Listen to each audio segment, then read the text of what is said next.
Hey, what's going on, everyone? This is Sawcruhteez Streamz, and I am your host, Sawcruhteez. Today I'm going to be streaming live during the Cardinals game here. We're in the bottom of the second with the Cardinals off to a little bit of a slower start than I would like, down 1-0, and unfortunately this is the only time of the day that I was able to stream, so I'm going to be doing it with one eye here on the game and one eye on the charts, and it looks like I need to mute that. Apologies. Okay, should be good to go now, and I apologize if this turns into a little bit too much of me talking about the Cardinals, but bottom line is this is the only time I had to stream, and if I had to pick streaming or watching the game, I was probably just going to be watching the game, so I figured I'd try to see if I can do a little bit of both here this afternoon, and if it doesn't work out too well, hopefully I'll figure out something in the future, because I do plan on these Cardinals making a run, and I'm wanting to watch as much as I can while realizing spending 3 hours to watch a game is, you know, on a regular basis here throughout the postseason is going to be difficult to do. So I am going ahead and sharing my screen now so we can dive into some charts. Anybody else out there watching the Cardinals game with me, big shout out. I've gotten some messages from some other Cardinals fans, so that's really neat to hear, even some people there in St. Louis. So hopefully we are able to turn this thing around and win the first game while we look at some charts here. So first thing that we are wanting to examine is this most recent development we have seen over the last 24 hours or so. Has been quite significant. And we will go over why here real quick. This was starting to look rather bullish right around here.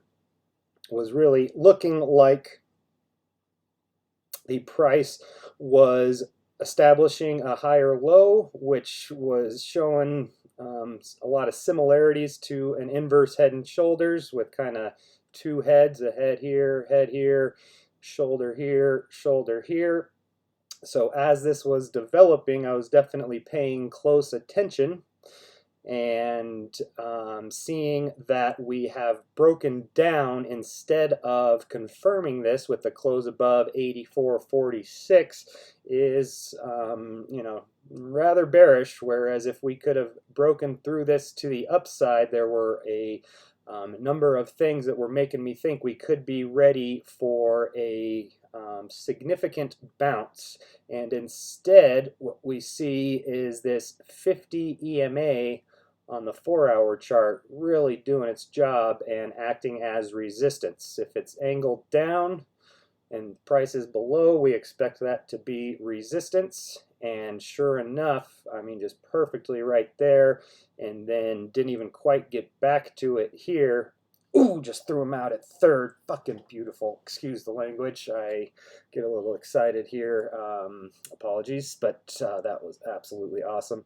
Okay, and now what we can kind of start to pencil in is a bit of a channel that would probably be a lot more visible on lower time frames, but still starting to see a bear channel here with this lower low and this lower high.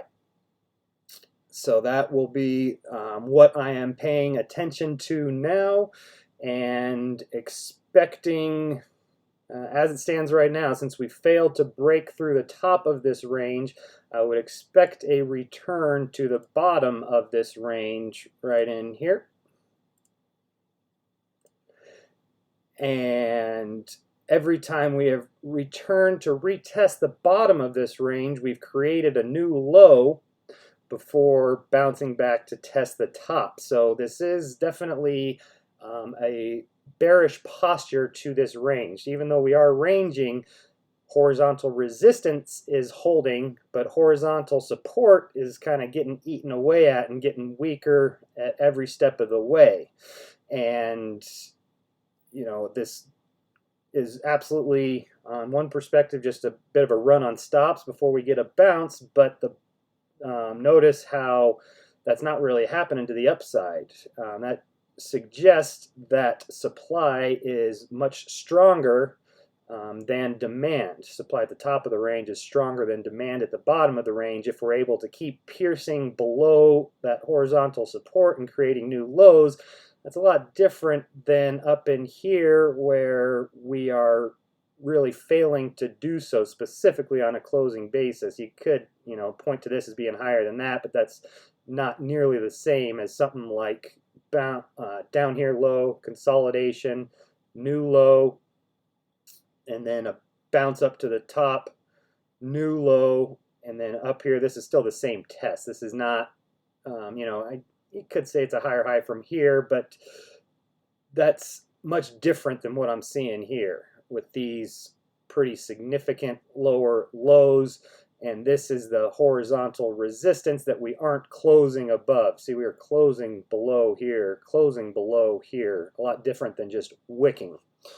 Okay, we got 2 outs, bottom of the second, and that was a big one. 3-0 count, gets him swinging. Surprised he wasn't looking there. Okay, he didn't get him, he just gets a strike swinging. All right, so now what we are seeing is a bit of a bounce from this area here that's sure looking like a pretty darn interesting selling opportunity.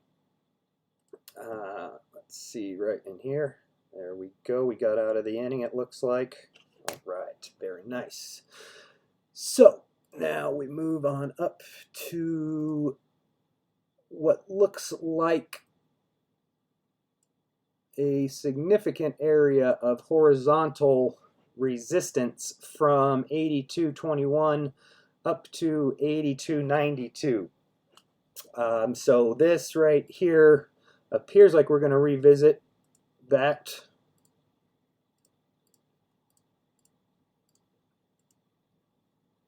this area here, and if that happens, it sure would present a pretty darn interesting selling opportunity with horizontal resistance, trend resistance, 50 EMA resistance, pretty clearly defined stop would be somewhere above here or maybe above here.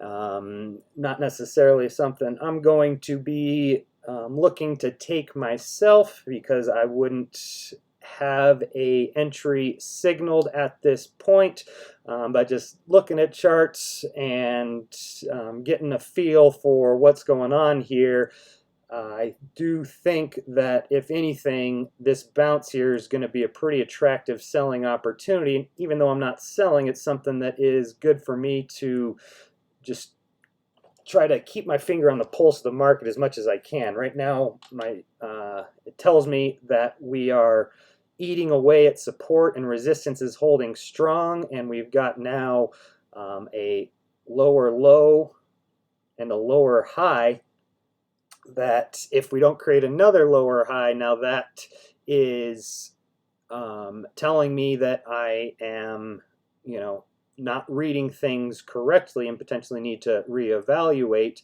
Whereas if we do find some resistance here, this sure makes a whole lot of sense to me.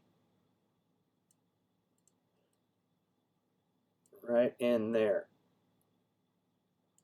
To return to the bottom of this range to revisit, and then also having a return to the bottom of this trend line here.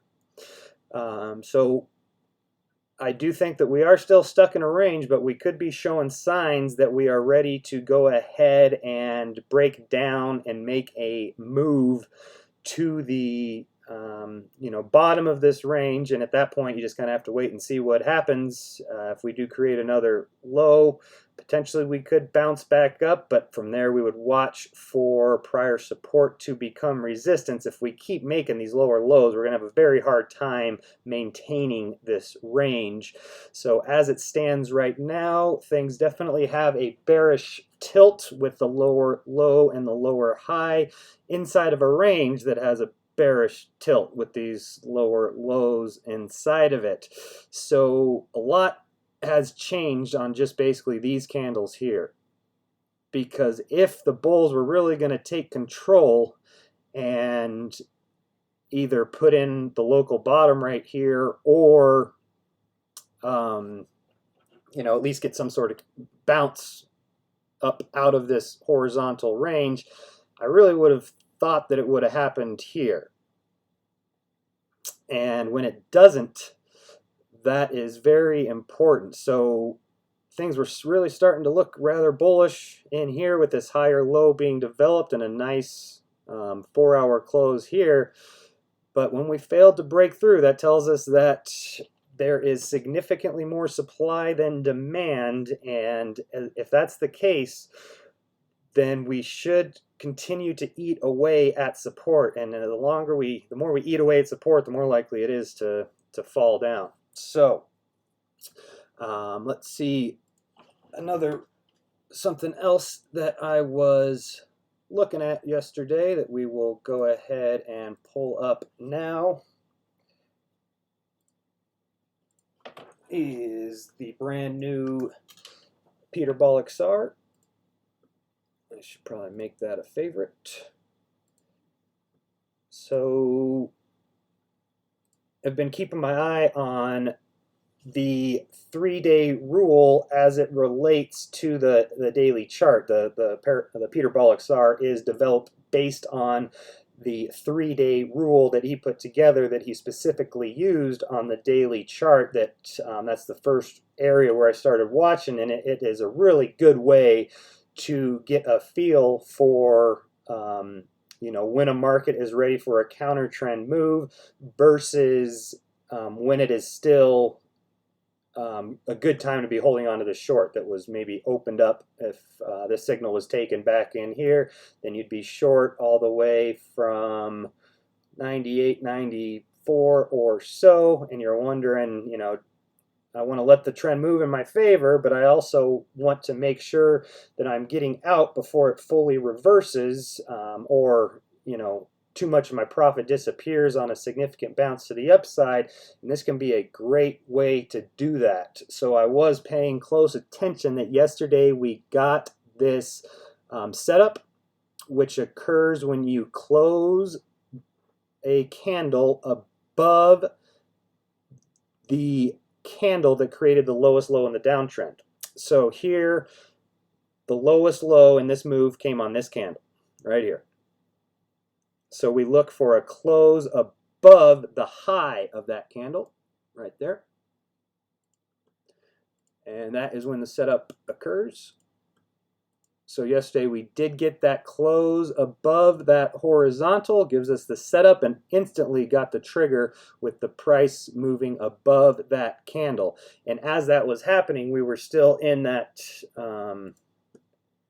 we were like right here. We were really still in that sort of bullish position with this higher low developing and us moving up to retest that sort of area of confirmation.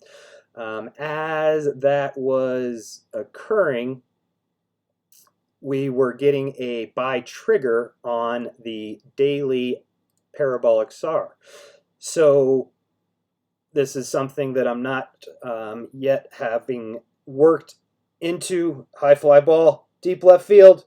Come on, baby. Oh, warning track power, ground roll double. All right, there we go. Very nice.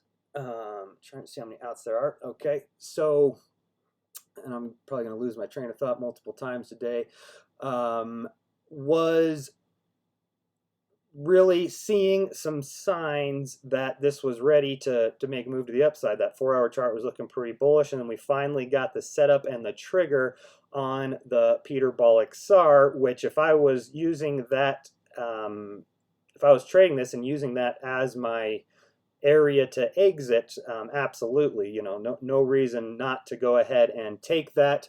And now it does look like it has turned right back around. So if you're trading it as a full stop and reversal, which is what I'm looking at doing, then you would have also gotten long right in here and would now have to wait, hold on through a sell trigger. So I haven't implemented this into my trading approach just yet, but I'm working hard. I'm going through a lot of back testing, really excited about the potentials of replacing the Lucid SAR with the Peter-Bollick SAR for using basically as trailing stop losses and potentially even to signal entries and exits. So the trigger, you don't need a close above this candle. All you have to do is violate that high, messing around with some different options. And the option that is most intriguing to me right now is going to be using this with Heikin-Ashi candles. And the 3-day rule was developed using just candles and just traditional candles, so that's where I really wanted to start with that. But most indicators that were developed using traditional candles do work better with Heikin-Ashi candles. For one reason or another, I've really started to realize that even if it was something developed using traditional candles, and these are significantly different, the open, the high, the low, and the close, then it didn't lead me to believe that it should work better, but time and time again, it sure seems like it is. And here's another good example of failing to even get a setup yet. We notice that there aren't any yellow arrows occurring, so we still haven't even gotten the setup. And why would that be? Because the lowest low of the move was here. The high of that move was right here. And we barely closed below that high. So we don't even have a setup yet on the HA candles, whereas the normal candles provided a trigger basically at a really, what looks like a really bad time. Right here, where it basically immediately reversed after providing that trigger, whereas the Heikin-Ashi candles were able to not even avoid the setup. So this is where I am, working hard to figure out exactly how I want to implement this into my trading. I've done enough so far to come to the conclusion that I would like to implement it, and I'm just now seeing our pitcher on second base. How in the heck did he get on? Was he the one that hit the ground roll double? Oh my goodness. No, that can't be. That can't be. Okay. We got runners on first and second, one out, and this is a big time, being down 1-0 and our pitcher on second. That means we got the meat of the lineup coming up here, so that's really good to see. And I know you guys don't care, but tough noogies. Okay, so this is a good example of, oh no, they just doubled us up. You gotta be kidding me. Oh, that's brutal. Absolutely brutal. Good example of where I am seeing that potentially using this with the HA candles will be ideal. I just cannot believe they double us up.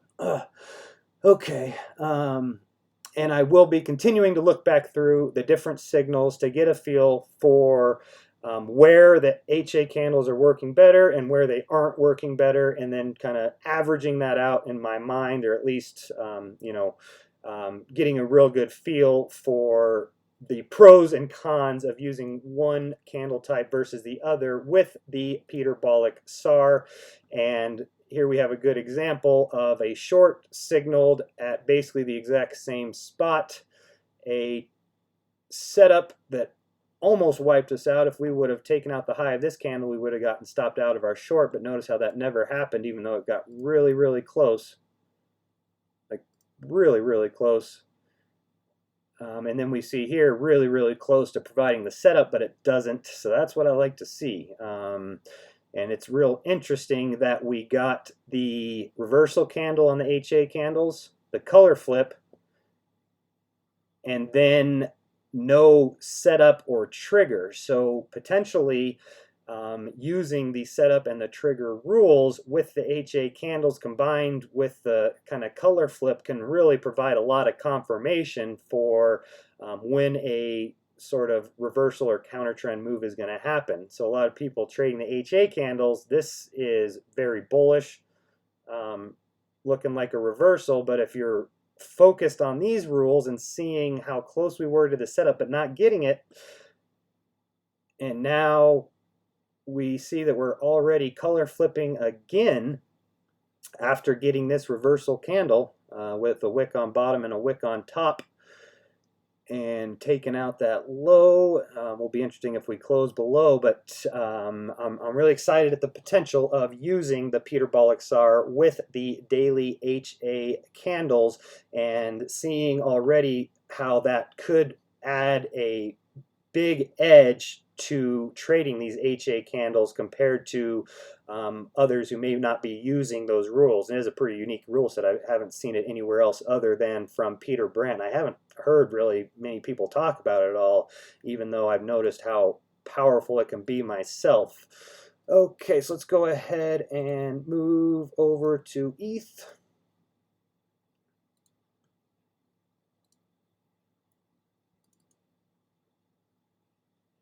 And see if we can find a cleaner chart.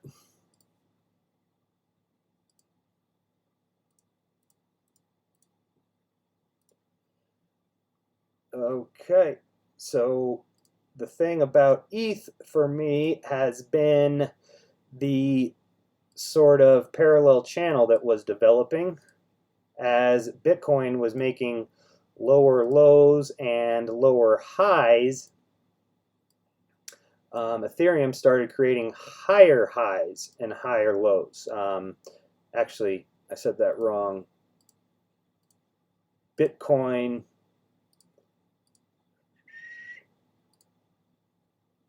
was creating these lower lows, but not necessarily lower highs. So it had lower lows, but horizontal resistance. So not necessarily lower highs. It was getting back up to horizontal, whereas ETH was going higher high, higher low, higher high, and this is where things started to get awfully worrisome for me, was right in here. Just like I was talking about with Bitcoin showing signs of a higher low and ready to potentially confirm some sort of inverse head and shoulder type of looking pattern.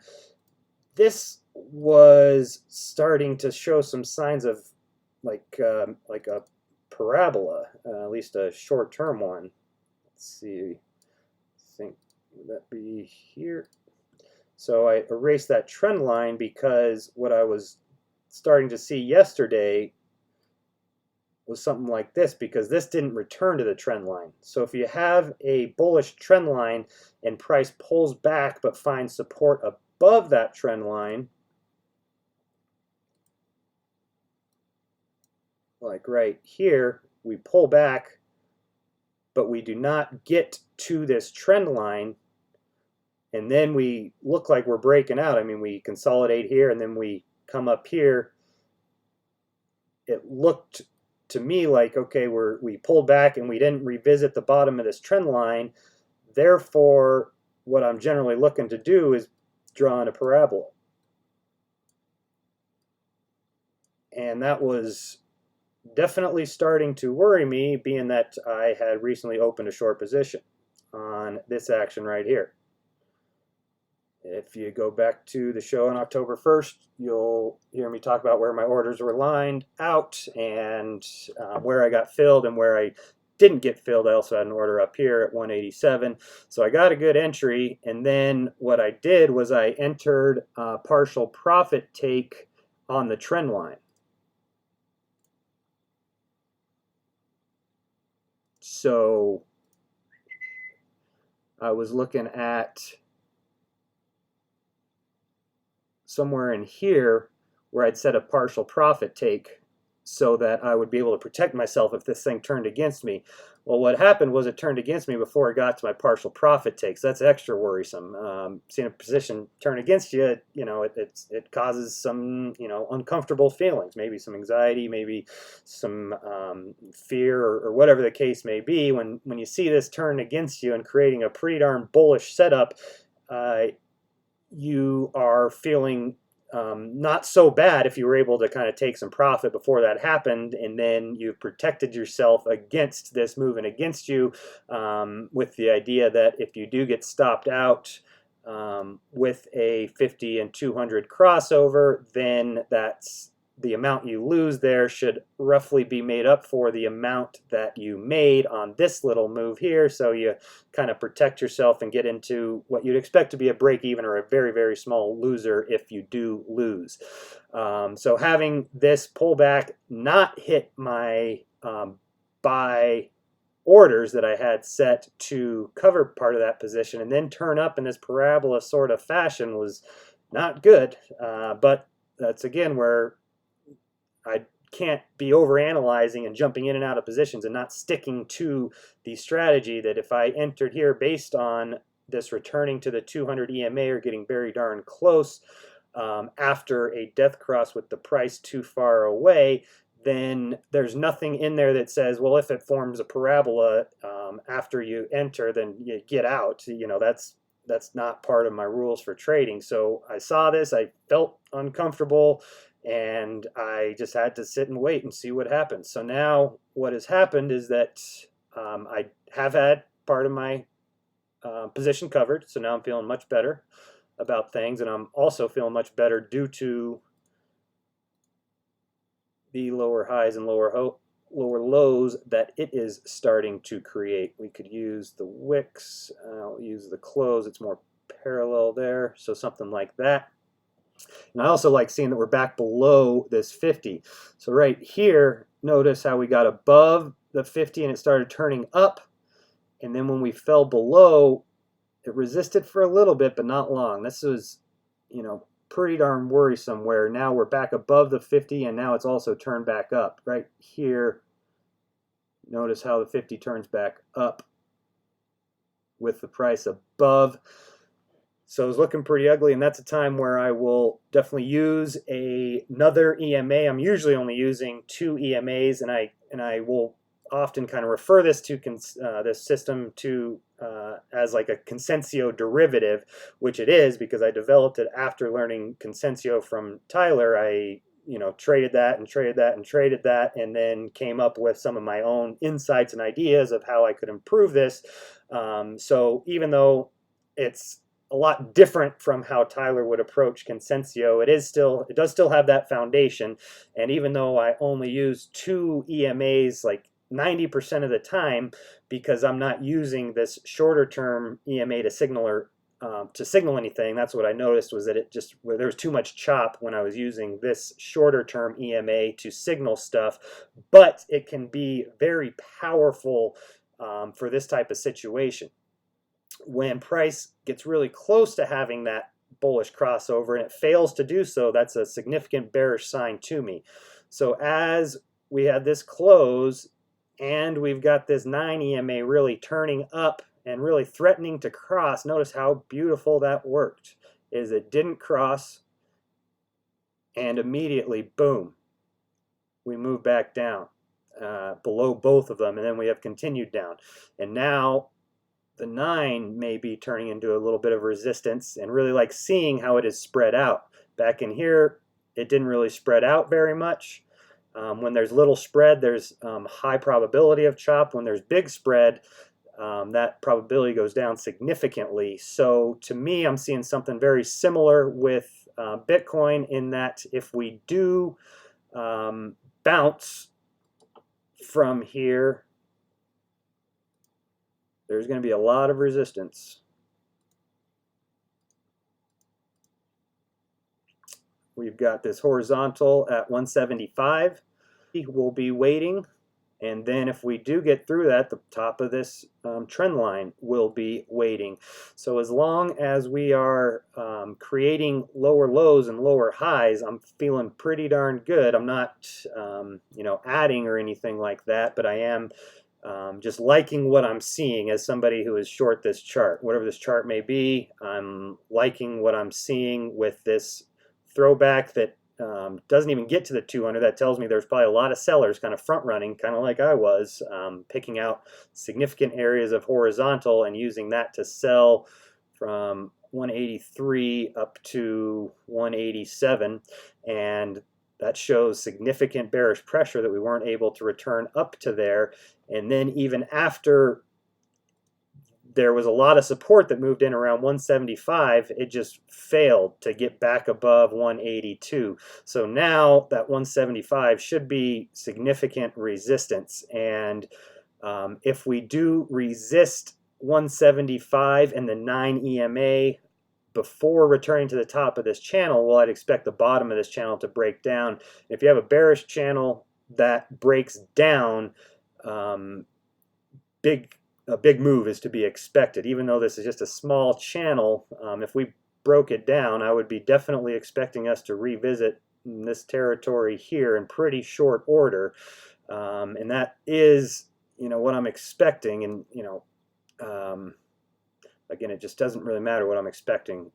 But I do, if I wasn't going to talk about what I'm expecting, then I wouldn't really have much of a show here. So this is kind of what makes sense to me right now, is something along these lines in here, where I don't think we should get back above 175. Bitcoin does look like it will revisit the top of its channel. This thing doesn't. And if it doesn't, then I would expect a pretty big candle to the downside, and there will be a lot of support waiting at the 150 to 159, 160 area, and I would definitely expect that to provide some sort of bounce, which, that's just kind of what I'm seeing. As it stands, I am short, and I have taken partial profit, so now I will be interested in seeing if this thing can continue moving to my favor.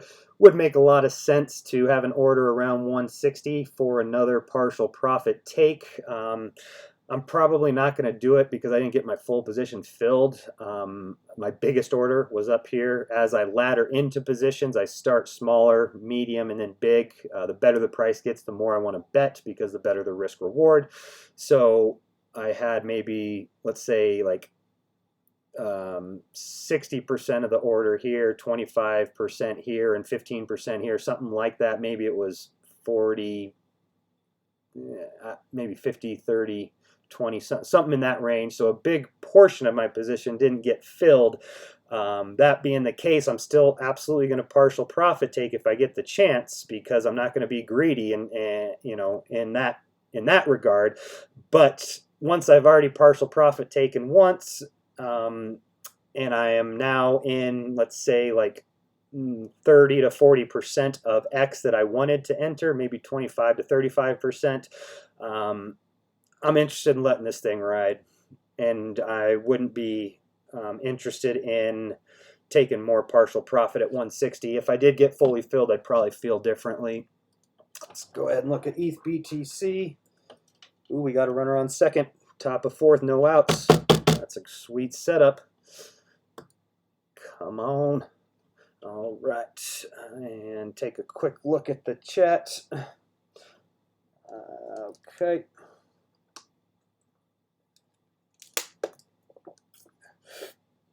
See a lot of familiar names, and great to see you all. Thank you, everybody, for contributing to the chat.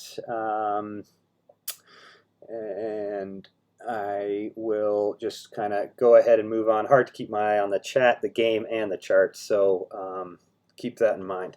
And what we're seeing here with ETH BTC is a pretty interesting setup as far as I'm concerned. I've been waiting for this thing to kind of top out from this move here. And what I was really expecting, we can go over that real quick, is after this big kind of sell-off, this is like a, like a sick move that is parabolic. I mean, whatever you want to say. Like this, it's not really looking like a blow-off top, but it kind of is to me, where we had a huge sell-off after a big move. So what I was really wanting was like a A, B, C correction that kind of respected that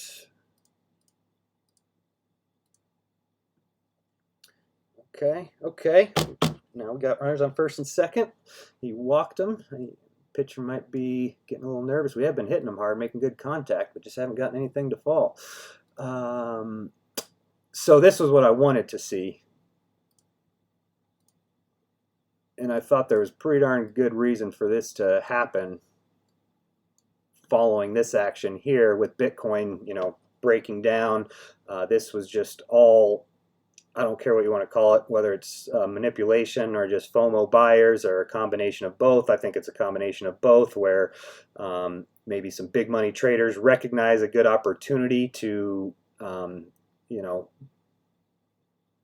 get this thing a little momentum, and then once that happens, you just get nothing but these guys FOMOing in who are convinced that alt season is finally here. So right here was, I was pretty darn, I was feeling pretty good that we were going to see something like this, and I was definitely finger on the trigger if we did something like that. Then I was watching those 200 EMAs to potentially provide a sell setup. What happened?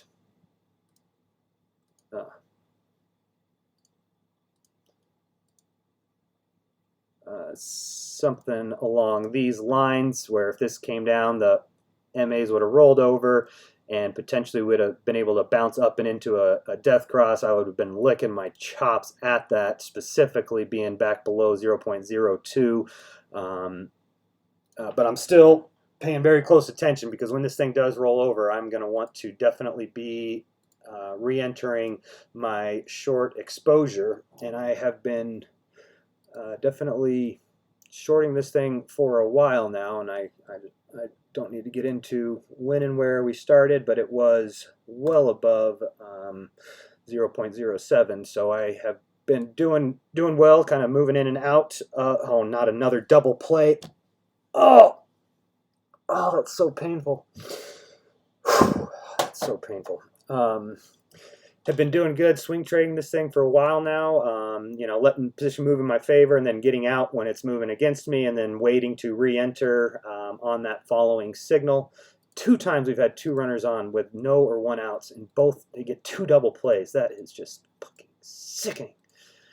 Okay, I will try. It's easy for me to manage my emotions when trading, not when watching the Cardinals. That's something I've come to figure out for a long time now.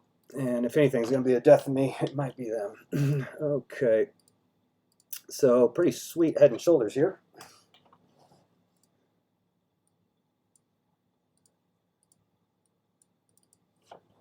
The only thing that isn't great is the bullish slant. Definitely want a head and shoulders with a flat slant or even a bearish slant are ideal, but still, I mean, this is one that I would be definitely viewing as a head and shoulders that confirmed on this candle and is throwing back to retest prior resistance, prior support for resistance on this candle. So if you're a pattern trader, this sure seems like a pretty darn sweet setup. The stop loss would be, in general, set above the breakdown candle. Like if I sold this right here, that would be my stop. And if I'm selling a throwback, I like that stop as well.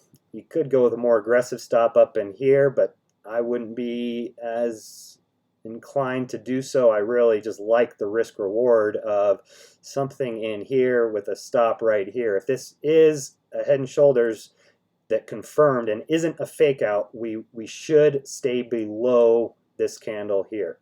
We'll turn that green. All right, runner in scoring position, first and second, 2 outs. Colton Wong at the plate. Whew, man, I forgot how nerve-wracking it is to watch these guys in the postseason. It's been 5 years since they've been in the postseason. I used to be a grizzled veteran when they were there every year.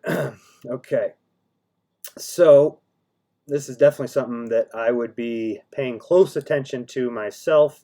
Love that risk reward as it's lined up right now.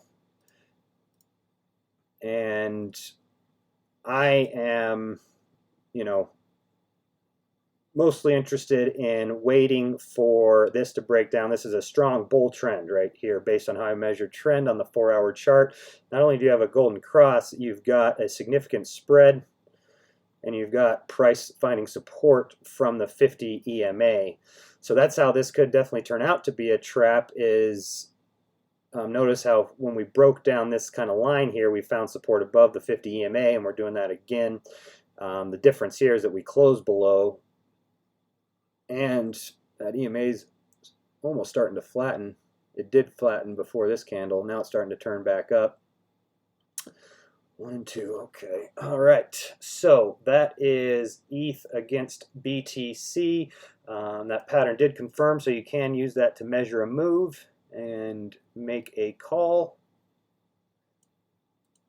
which would be down to 0.02. Makes a lot of sense with how close that would be to the 200 EMA. I'd even expect it to go further. So there you have it.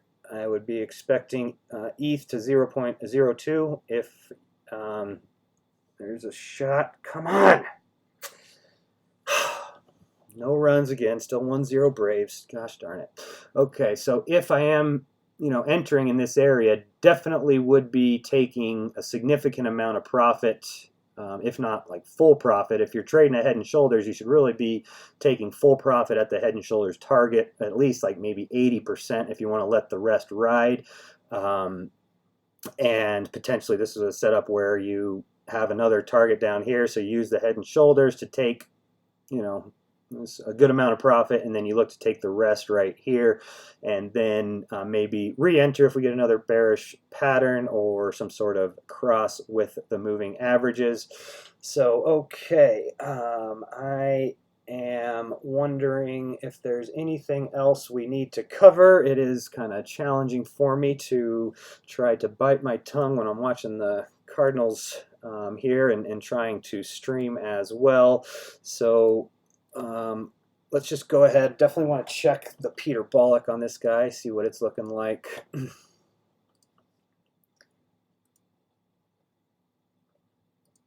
zoom out a little bit. Interesting that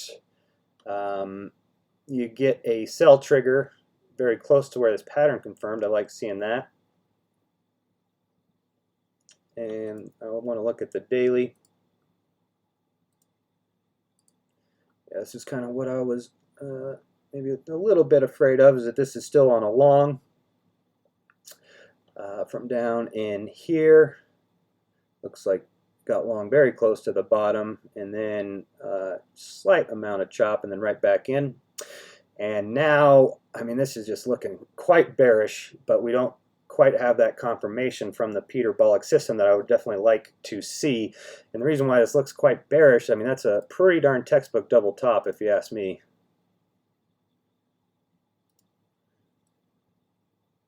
It's not perfect, but it's pretty darn close. We have a pullback. Let's see here. Here's the trend line that really matters. Interesting that we just found support there. Oh, wow. That is good to see. So, yeah, we've got this bull trend line here that we pulled back to. We found support, and then we bounced, but we haven't created a higher high. In fact, so far it looks like we created a lower high. We could still just be kind of working our way along this trend line, and maybe that lower high isn't in yet because we haven't broken down this trend line. So there's still a chance that we find support here, and then we take off and create another swing high. And if that were to occur, I would measure that move from here to here, like that basically. And that would be pretty darn in line with a return to the 200-day EMA. If we are able to break through and create a new high, you could use this to measure a swing target, and I would start that at the bottom of the swing low, at least the close, and then seeing how close it is to the 200 EMA would be kind of the same thing as the head and shoulders, where I would go ahead and probably just extend that target expecting a return there. And a lot of reasons to believe we will get back up there, but it's not really looking like it to me right now. So I'll be paying close attention to this trend line breaking down. We would want to see if this trend line does break down, that would confirm a double top for me. It would tell me that we came, we tested, we tried to take off, we failed to do so, and if we break down that trend line now, that lower high would be in, or the double topping high would be in. Quickly going to throw on some HA candles. And wow, just look at that. Unbelievable. I'm getting convinced pretty quickly that this is the best way to do it. These are things I should probably keep to myself, and I'm just not good at that. Notice how there's a little bit of chop in the regular candles, and this one got us in very near the low, and it got two setups that never confirmed. So you would have been long right in here, and you'd still be long, and you'd be looking for, that's what's tricky. That's what's tricky about this, is when you fail to create a new high on this candle, that means we've got to go all the way back and close below this guy to get a setup. And that's way down here. So it's interesting. Definitely, like I said, pros and cons. It definitely looks like some pros here for the HA candles with the lack of a little chop in and out, and with the nice buy signal right here. Con may be how far you would have to wait to get out of that position based on where this highest high was created and where this lowest low of that candle is. I'm just curious to scroll back through and see prior signals. Man, is that beautiful. Sell signal up in here. Ride it all the way down to here. From that guy all the way down on the daily. Absolutely beautiful. And even before that, definitely some interesting signals. You do get chopped in and out, but notice the risk, you know, if you do, like here you short and then you have to exit at worst price, but look at that risk in relation to the reward. I mean, it's just insane. That when you're getting stopped out, it's very close to the price, and when the price is moving, you're capturing, like, I mean, that's what's blowing my mind, is I usually go for 80% of moves, and this thing is showing sometimes like getting 90%, 95%, you know. That's just, that is awesome. So real excited about continuing to work with that. Another shout out to Johan, who is helping me to backtest some things. What I'm wanting to figure out is what's the best time frame for the Peterball XR, and what's the best candle type. Once I can figure that out comfortably, then I'm definitely going to be making some adjustments to my approach, and I might be using this as the foundation of my approach, opposed to the moving averages. So real exciting time for me. I like having a strategy that I trust, but what I like more than that is having an opportunity to sort of add my own insight to things. And there is a saying in poker where there are kind of two types of players, at least good players. There's the artist, and then there is the scientist, the one who uses, let's see, I always get this mixed up. The right side of your brain, I think, is very logical, you know, cut and dry, the scientist, and then the left side is the creative part of yourself. And some people just prefer being a scientist, whereas others prefer being an artist. And I'm definitely on that latter side, where I don't have a lot of fun just coming in and you know, just being a robot, essentially. I want to add some of my own personal touch and creativity to tweak some things, and then when I have a new system, it gives me a big chance to, there's a lot to learn, and there's a lot, it really gets me into that creative mentality, and that's the real fun part of this for me. Once I have it all lined out in, you know, pretty black and white terms, that's when I'm ready to go make some money, and at the end of the day, that is the most fun part. But there's something that's really exciting about working on something that is relatively unique that not many other people are using, and then also being able to continue to add my own tweaks to really, try to really light it on fire, basically. So with all that being said, I am going to go ahead and call it a day. It is the bottom of the fourth. Cardinals are down 1-0, shaping up for a good game. We're getting a lot of base runners. I mean, we're going to relate this to trading. If you keep getting base runners in scoring position, and they get these double plays on you, it's like you're making good entries and you're getting stopped out. The more good entries, the more runners in scoring position, the more likely we are to go ahead and break through and really gain some momentum. And when the Cardinals get momentum, watch out. So thank you everybody for tuning in and for putting up with my nonsense and even some curse words, as I am keeping an eye on this game here. And all right, another out for the Cardinals. 3 down, going to the top of the 5th. All right, so let's go Cardinals, and I will plan on seeing you guys tomorrow.